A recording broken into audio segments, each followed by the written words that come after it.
ตัวนี้หันเป็นแป้นเป็นไม้เส้นพ่อแม่พี่น้องนี่เนาะแห่งเปิ่นแห่งผู้เฒ่าโอ้คือตนสงสารเปิ่นดีใจอยู่ที่ว่ามีไอยูทูบหลายๆคนที่มาถ่ายทอดวิถีชีวิตของเพิ่นสวัสดีสวัสดีพ่อแม่พี่น้อง FC เบิร์ดทุกคนทุกท่านที่คอมเมนต์และเป็นแห่งกำลังใจให้เบาบ้างเมื่อนี้เบาบ้างมาหาใหญ่เท่าที่หลายๆซ่องใหญ่เพิ่นได้มาถ่ายก่อนแล้วพ่อแม่พี่น้องเบาบ้างกะเดินทางมาเมื่อนี้กะมากับบ่าวนง2 คนพ่อแม่พี่น้องกะบ่ได้ไกลได้เลยเนาะมานี่กะประมาณอยู่สาวปลายลักนี่แหละเนาะประมาณนี้แล่นมาตั้งแต่พุ่นแล่นรถมาชั่วโมงหนึ่งทุกคนก็สิมีทิปมานำเนาะเพราะว่าเฮานั้นขี่รถใหญ่มีได้พ่อแม่พี่น้องบุญมีชมแต่ว่าโอ้ยบุญมีชมรถใหญ่ขึ้นรถใหญ่ก็ว่าเหมารถใหญ่ ก็เลยบ่ได้ขี่รถใหญ่ก็เลยขี่รถจักรห้างมาเก่าแหละ เมื่อนี้ก็มาที่บ้านยายเท่านี่ก็เพิ่นก็อยู่ผู้เดียวให้พี่น้องเนาะอยู่ผู้เดียวก็ได้สอบถามไปหลายเติบนั่นแหละจะน้อยอย่างสิเฮาไปสอบถามให้ FC ได้ฮู้จักอีกเนาะก็เพิ่นก็อยู่กระต๊อบน้อยๆพี่น้องก็เพิ่นก็สิมีข่าวดีแล้วบ่จักแล้วนี่เนาะบ่ฮู้ว่าเป็นของเพิ่นบ่หรือของผู้ใดตัวนี้ก็นี่เป็นอันกระตูบเนาะเพิ่นเตรียมเสาเตรียมอันนี้ไว้บ่ฮู้จักว่าเป็นของเพิ่นบ่หรือของบ้านอื่นเนาะแต่ว่าห้องยายนี่เป็นกระต๊อบน้อยๆเลยนะทุกคนไปเดี๋ยวมาเบิ่งกันทุกคนยายเพิ่นอยู่กระต๊อบน้อยๆพี่น้องเอ้ยนี่เห็นบ่เพิ่นอยู่กระต๊อบน้อยๆแล้วเพิ่นนั่นอยู่ผู้เดียวได้เนาะอยู่ผู้เดียวแล้วก็ลูกเต้าก็บ่ได้อยู่นำไว้พี่น้องเนาะออกมาอยู่ดินดอนตอนหญ้าของตัวเองเพิ่นว่าก็เลยว่ามาสู้ชีวิตเพียงลำพังของยายเท่าสลาคนหนึ่งที่ถูกลูกน่าจะเป็นลูกแท้ๆเนาะลูกสาวตามที่คุณยายเว้ามานะว่าถูกลูกสาวไล่หนีไปพี่น้องเป็นจังได้นั่นก็ถ้าติดตามเบิ่งเนาะติดตามเบิ่งวิดีโอต่อไปว่าบางวันจะเข้าไปสัมภาษณ์เพิ่นวิดีโอนี้ก็จะพามาเบิ่งไม้เหือนเนาะแต่ว่าในไรกับเบิ่งนี่น่าจะคือของแม่เพิ่นนี่แหละเนาะเพราะว่าอยู่ใกล้ๆกับเหือนเพิ่นนี่เนาะแล้วก็มีกองอันนี้ขึ้นมาอีก FC ทุกคนเนาะมีกองดินที่เพิ่นจะตั้งบ้านขึ้นมาเนาะบอนนี้เดี๋ยวเราไปสอบถามว่าแม่นของเพิ่นบ่เป็นของยายเท่าบ่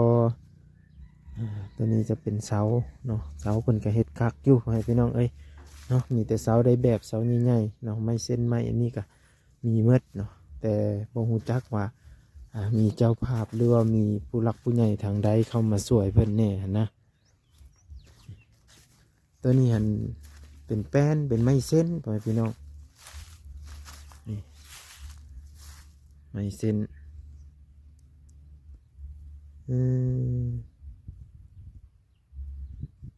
บ่ฮู้ว่าเพิ่นซื้อเอาบ่หรือว่าไทบ้านซอยเพิ่นบ่หรือว่ามีผู้หลักผู้ใหญ่ซอยเพิ่นบ่ตัวนี้ก็ได้เนาะบางก็ยังบ่ทันได้ไปถามเพิ่นคักแน่เด้อพี่น้องเด้อก็รอรับชมและติดตามเบิ่งนำกันอีกเนาะ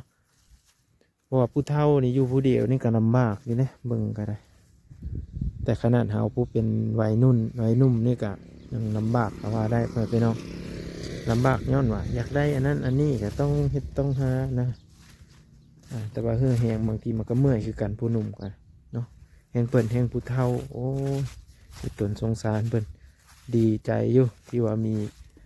ไอยูทูบหลายๆคนที่มาถ่ายทอดวิถีชีวิตของเปิ่นเนาะจะได้ทำกระสี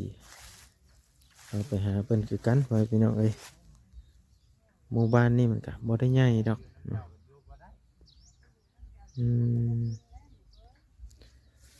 นี่เสาเหือนเสาอันนี้เพิ่นก็ ตัวเก่าของเพิ่นได้นี่เพิ่นเป็นไม้เส้นไม้นี่เนาะนี่เสา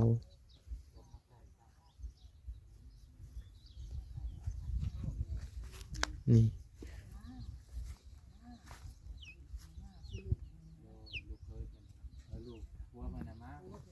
นี่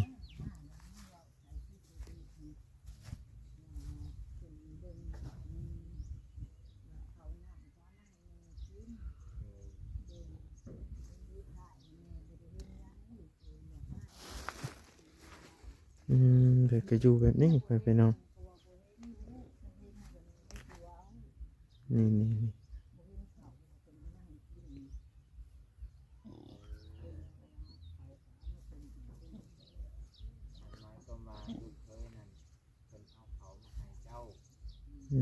ยายเท่าเพิ่นค่ะอยู่แบบนี้ไปน้องเอ้ยอืม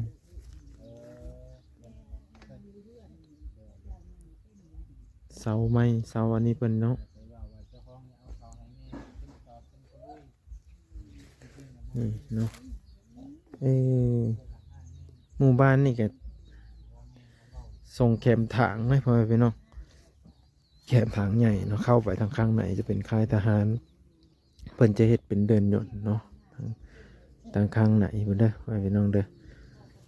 อยู่เฮามานี่ก็จะเห็นรถบ้านคุณยายเพิ่นนี่มาบ้านคุณยายเพิ่นนี่จะอยู่ใกล้กับเส้นทางเลยเห็นบ่เส้นทางมาตั้งแต่ลักเล็กเนาะมันตั้งแต่ลักเล็กหรือบ้านโพไซธิราชเนาะเราก็จะเล่นตามทางเข้ามาเรื่อยๆประมาณ4 ลักจะหอดเลยบ้านเพิ่นนะอยู่แคมทางเลยพ่อพี่น้องเนาะแคมทางแบบเป็นเฮือนมุงหญ้าหลังเล็กๆเลยทุกคนหลังเล็กๆน้อยๆเนาะที่อยู่แบบอยู่ผู้เดียวเนาะอยู่ผู้เดียวการหาอยู่หากินเพิ่นนี่กะโอ้จักว่าสิหากินจังไดแล้วเดี๋ยวนี้กะบ่บางอยากไปทำหลายอย่างอยู่ทุกคนอยากให้ FC ได้ฮู้จักเนาะคุณยายเพิ่นเนาะนี่ไม้ตอกขอกตาเพิ่นก็ได้เฮ็ดได้อันนี้ไว้แล้วพ่อพี่น้องก็นั่นน่าจะเป็นของเพิ่นเนาะน่าจะทางYouTube เพิ่นได้มาถ่ายเนาะเพราะว่าแต่เฮานี่บ่ได้มีหยังมาเด้พ่อพี่น้องเนาะมีแต่ว่ามีนมคนละแพ็คมายามเพิ่นเนาะแล้วก็มายามถามข่าวเพิ่นก็ว่าได้พ่อพี่น้องเนาะมาเห็นแล้วก็เพิ่นเว้าสู่ฟังก็โอ้ยเป็นตาน้ำตาตกอยู่ได้เฮ็ดจังได๋คือว่าแนวนั้นเพราะว่าเพิ่นเว้าน่ะตะกี้เพิ่นได้เพิ่นน่ะเป็นคนบ้านเจละหมองว่าซั่นก็เลยมาอยู่พี่เนาะไปอยู่น้ำพัวทำอิฐพัวตายพัวนี้แล้วก็กลับมาว่าซั่นเนาะกลับเอามาซื้อดินดอนตอนหญ้าอยู่พี่เนาะในหลังจากนั้นเลยก็หลังจากพัวตายแล้วก็ขายเหือนขายหยังแล้วไปอยู่น้ำลูกชายอยู่บ้านกกโพว่าซั่นบ้านเราหลวงเนาะหลังจากแนวนั้นแล้วก็กลับมาอยู่ลูกสาวอีกว่าซั่นลูกสาวก็อยู่ในบ้านนี่แหละเนาะก็เลยว่าพัวนั้นลูกสาวหันบ่ให้อยู่นำว่าซั่นลูกสาวไล่หนี้เนาะเราก็เลยออกมาอยู่ผู้เดียวบัดนี้เนาะออกมาอยู่ดินของตัวเองน่าจะเป็นดินของตัวเองแหละเนาะแถวนี้นะทุกคนเพราะเพิ่นว่าออกมาอยู่ดินตัวเองมันสบายใจกว่าว่าซั่นอยู่นำเพิ่นบ่ได้เนาะเพิ่นบ่ให้อยู่นำว่าซั่นก็สิยากหลายอย่างอยู่นะก็เลยออกมาอยู่พี่เนาะเรื่องราวมันก็เป็นจังซั่นแหละทุกคนแต่ว่าความจริงนี่แหละบางจะเข้าไปหาเพิ่นอีกเทื่อนึงเนาะบางคนก็FC บางท่านน่าจะรู้จักเบิ่งจากคลิปอื่นเนาะเบิ่งจากช่องอื่นว่าเป็นความเป็นไปเป็นมาจังซี่เนาะแต่ว่าบางหันได้สอบถามไปแล้วเนาะเบื้องต้นแต่ก็มาเว้าสู่ FC ฟังนะจักหน่อยสิเข้าไปอีกนะเข้าไปถามให้ FC ได้รู้จักนำกันด้วยปากของคุณยายเองเนาะเพื่อให้ได้รู้จักเพื่อให้ได้ฮู้นำกันแหละทุกคนนี่เห็นบ่เสาเหือนไม่เส้นไม่นี่เนาะโอ้ดีใจเด้เนาะผู้หลักผู้ใหญ่ทั้งเลยเด้เฮ็ดให้เพิ่นนี่เนาะ ให้เพิ่นอยู่ดีมีแหงเด้อพี่น้องเด้อให้เพิ่นสุขภาพร่างกายแข็งแรงที่มาซอยสร้างบ้านให้เพิ่นบ่ฮู้ว่าเพิ่นหยังขาดอีหยังแหน่บ่เนาะถ้าใครอยากสมทบทุนสร้างน้ำบ้านเพิ่นก็ได้เด้อพี่น้องเด้อเนาะเป็นสะพานบุญให้หรือว่าผ่านไปทางช่องใหญ่ก็ได้เนาะเพราะว่าบางหันอ่าบอกบอกไว้นะพ่อแม่พี่น้องเนาะนี่เห็นบ่ไม้ตอกขอบตาเพิ่นก็เป็นแป้นเป็นอันนี้ก็น่าจะบ่พอดอกพี่น้องเนาะเบิ่งแป้นน้อยๆหนึงเนาะอ่าแต่ว่าเฮือนนี่ก็ใหญ่เติบอยู่รอติดตามเบิ่งเด้อพี่น้องเด้อรอติดตามเบิ่งเนาะเดี๋ยวบ่าววังจะเข้าไปหาคุณยายเนาะคลิปนี้ก็คือมาให้เบิ่งอ้อมหอบบ้านของคุณยายเนาะคลิปหน้าจึงบ่าววังจังสิอ่าจึงสิเฮาไปถามคุณยายนำกันทุกคนสวัสดีมาทุกคนเด้อพี่น้องเด้อ